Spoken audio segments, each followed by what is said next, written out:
طبعا ما جرى في عفرين من هذه المجزرة البشعة هي دليل واضح على العقلية البعثية العروبية التي ينتهجها أغلب الفصائل التي تدعي بأنها فصائل تابعة للمعارضة السورية. والشهداء الذين استشهدوا فقط لأنهم أشعلوا شعلة نوروز وحاولوا أن يحتفلوا بهذا العيد القومي واليوم التاريخي للكرد. كانت نتيجتها سقوط 4 شهداء وجرحى. لم يفعلها النظام السوري بهذا الشكل وبهذا الدم البارد. لذلك هي مدانة من كل الجوانب السياسية والحقوقية والإنسانية. وبالنسبة للنشاطات أتوقع أن هناك نشاطات ستحدث.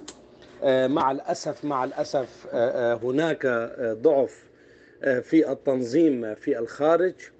ولم يعني حاولنا في عدة مجالات في عدة أزمنة أن تكون هناك غرفة عمليات كردية وسورية لمعالجة هذه الأمور عبر تنظيمات وعبر نشاطات دبلوماسية وجماهيرية، ولكننا لم نفلح حتى الآن.